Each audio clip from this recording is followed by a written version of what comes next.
So I want to invite down for our last life story of this segment, Effie James, who has prepared some remarks, and he's going to share them with you.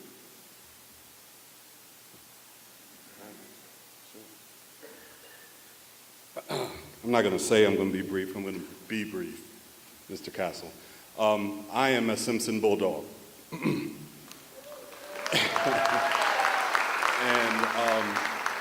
that means as much to me as everything else. And I remember being a sixth grader. I walked into the building. My parents, I live with my grandparents, and my parents were having a tough go at life.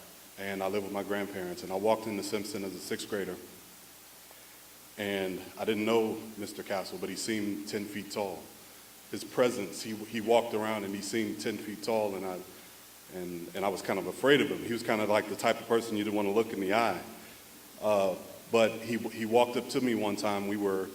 There was a field trip to Hidden Hollow Camp that a lot of kids were able to go to, and he said, and your parents had to pay, it was a small amount that the parents had to pay, maybe 10 or 15 bucks, and I really wanted to go.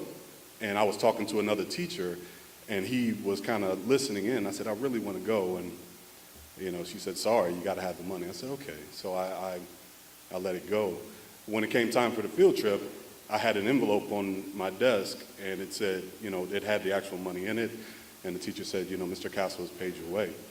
And I said, who is this Mr. Castle? And he called me out of the room, and he grabbed me by the hand. And the reason why I love this man so is because when you don't have, a father steady in your life, and you need the men, and it's interesting, I watch Coach Khalil Ali and Stan Jefferson, and I'm here with Mr. Castle. They were the father figures in my life, so anything that's wrong with me, you can blame them.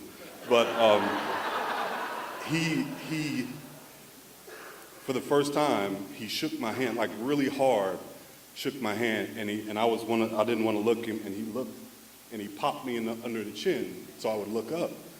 And from that day on, I started to learn what it meant. And the next year, as a seventh grader, he challenged me. He said, "You're a leader."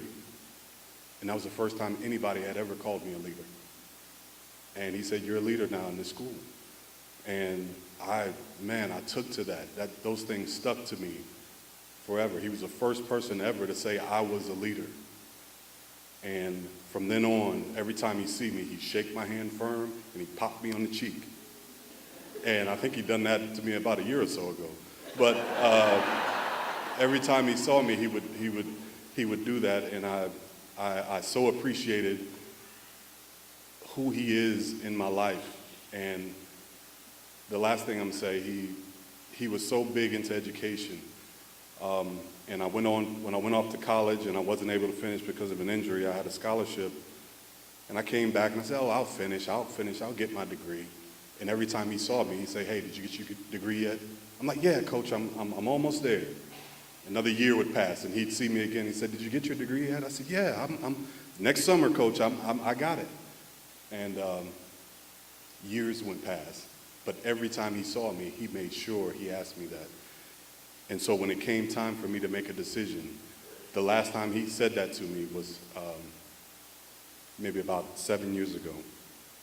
And I decided that I wanted to make a change, and that he would tell me, he said, "You got to have that education." And when I graduated, when I finally got my degree, he was the first person that I wanted to thank, because without his motivation and his steadiness, every time he see me, I just got sick of lying about it. I said, "I got to get my degree." But he was so right, because the doors is like, when I got that college degree, so many doors opened for me.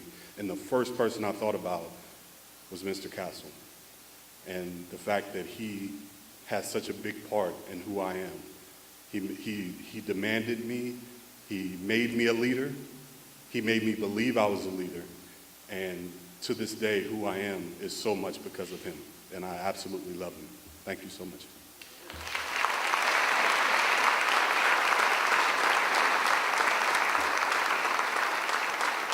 Thank you so much. All right.